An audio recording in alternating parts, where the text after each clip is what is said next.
उन्हाळा सुरू झालं की सगळ्यांना थंडगार खायची इच्छा होते. तर आज आपण बाजारात मिळतो त्या पद्धतीचा केसर पिस्ता कुल्फी घरच्या घरी अगदी कमी मेहनतीमध्ये कसं बनवायचं ते पाहणार आहोत. तर असे पदार्थ बाजारातून महागडे आणण्यापेक्षा काही मोजके साहित्य तुमच्या घरात जर असतील तर तुम्ही घरीच बनवू शकता असा हा प्रकार आहे. चला तर मग रेसिपीला सुरुवात करूया. कुल्फी करण्यासाठी इथे मी साधारण 15 ते 16 पिस्ता आणि 12 ते 13 काजू कोमट गरम पाण्यामध्ये भिजत ठेवलेला आहे. कोमट गरम दूध घेतलेलं आहे. चिमूटभर इतकं केसरच्या काड्या सुद्धा टाकून घेतलेल्या आहे. आता यासाठी इथे मी 1 लिटर दूध गरम करायला ठेवलेलं आहे. तर आपण जे 1 लिटर दूध घेतलेलं आहे त्याच्या निम्म्या म्हणजेच अर्धा लिटर होईपर्यंत छान असं आटवून घ्यायचं आहे, घोटून घ्यायचं आहे.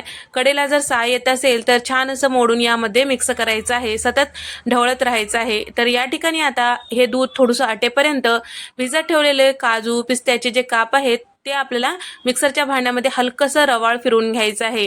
तर हवं तर तुम्ही पिस्त्यावरचे जे टरफलं असतात ते काढून टाकलं तरीही चालू शकतो. तर यामध्ये मी केशरचं दूध टाकून मिक्सरला फिरवून घेतलेलं आहे. शिल्लक राहिलेलं दूध सुद्धा यामध्येच टाकून घेतलेलं आहे. तर या ठिकाणी आता मला हे जे केसर पिस्ता कुल्फी आहे थोडंसं पिवळसर रंगाचं म्हणजेच केसरच्या रंगाचं करायचं आहे. त्यामुळे खाण्याचा कलर साधारण चिमूटभर इतकं यामध्ये टाकून घेतलेला आहे. ते पूर्णपणे ऐच्छिक आहे. जर तुम्हाला पिवळा कलर करायचा असेल तर पिवळा कलर टाकू शकता किंवा पिस्ताचा कलर म्हणजेच हिरवा करायचा असेल तर हिरवा थोडंसं चिमूटभर टाकू शकता. मार्केट सारखं दिसण्यासाठी मी इथे वापरलेला आहे. नाहीतरी तुम्हाला पूर्णपणे ऑप्शनल आहे. चवीमध्ये फरक येणार नाही, फक्त दिसायलाच दिसणार. त्याचबरोबर इथे मी साधारण अर्धा कप इतकं साखर सुद्धा टाकून घेतलेलं ते सुद्धा मिक्स करून घेऊया.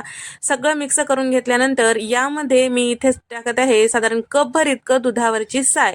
घरात नेहमीच असते. साधारण 1-2 दिवस जरी तुम्ही साय जमा करून फ्रीजमध्ये ठेवताल आणि कुल्फी करते वेळेस यामध्ये वापरताल तरीही चालू शकतो. नसेल तर तुम्ही या ठिकाणी पाव कप इतकं दूध पावडर जरी वापरलं तरीही चालतो. तर बाजारात जे केसर पिस्ता कुल्फी किंवा इतर कोणत्याही कुल्फी तुम्ही खाताल तर मस्त रवाळ आणि त्याचबरोबर क्रीमी असं असतं. त्याच पद्धतीने आपल्याला सुद्धा हे तयार करून घ्यायचं आहे. तर तुम्ही बघू शकता दूध छान असं आटल्या गेलेलं आहे, रवाळ असं तयार झालेलं आहे. आता याला थंड करायला ठेवूया. पूर्णपणे थंड झालं की इथे तुम्ही बघू शकता मस्त याला रंग सुद्धा आलेला आहे आणि सोबतच हे पूर्ण क्रीमी झालेलं आहे, छान रवाळ असं झालेलं आहे. तर हे तयार झालेलं दाणेदार मिश्रण आपल्याला असंच्या असंच भरायचं नाही. कुल्फीच्या साच्यामध्ये थोडंसं आपल्याला फेटून घ्यायचं आहे. तर विस्करच्या मदतीने किंवा एखाद्या पळीच्या मदतीने छान असं 1 मिनिट फेटून घेतलं की सगळं एकसारखं तयार होतं. तर या पद्धतीने तयार झाल्यानंतर कुल्फीच्या साच्यामध्ये आपल्याला भरायचं आहे. तर तुमच्याकडे जर कुल्फीचा साचा नसेल तर काय करायचं मी लास्टला सांगितलेलं आहे. तयार झालेलं मिश्रण कुल्फीच्या साच्यामध्ये टाकून घेतलेलं आहे आणि त्याचबरोबर वरतून सिल्वर फॉईल पेपर लावून घेतलेला आहे आणि सोबतच त्याला थोडंसं काचा करून कुल्फीची काडी रोवून घेतलेली आहे. असं केल्यामुळे आपलं जे कुल्फी आहे वरच्या साईडला आईस क्रिस्टल होणार नाही, छान असं व्यवस्थित सेट होईल. याचं जर झाकण असेल तर ते सुद्धा तुम्ही लावून घेऊ शकता. तर या ठिकाणी इथे आपली कुल्फी छान असं भरल्या गेलेल्या आहे. साधारण 8 कुल्फ्या भरल्या गेलेल्या आहे. शिल्लक राहिलेलं मिश्रण तर इथे मी या ग्लासमध्ये भरून घेणार आहे. म्हणजे जर तुमच्याकडं कुल्फीचा साचा नसेल तर या पद्धतीचे ग्लास पेपर कप असतील तर त्यामध्ये सुद्धा तुम्ही भरून घेऊ शकता. सिल्वर फॉईल पेपर नसेल तर यावर तुम्ही प्लास्टिकचा कवर जे असते तर ते सुद्धा तुम्ही लावून घेऊ शकता. थोडंसं दोरा वगैरे बांधायचं किंवा याला रबर वगैरे लावायचं म्हणजे निष्ठणार नाही प्लास्टिकचं कवर लावल्यानंतर. त्यानंतर वरच्या साईडला चमचा उलट्या दिशेने रोवून घ्यायचं म्हणजे तुम्हाला काडीचीही गरज पडणार नाही. आता याला फ्रीजरमध्ये रात्रभर सेट करण्यासाठी ठेवलेला होता. दुसऱ्या दिवशी सकाळी पहा मस्त असं हे कुल्फी सेट झालेली आहे.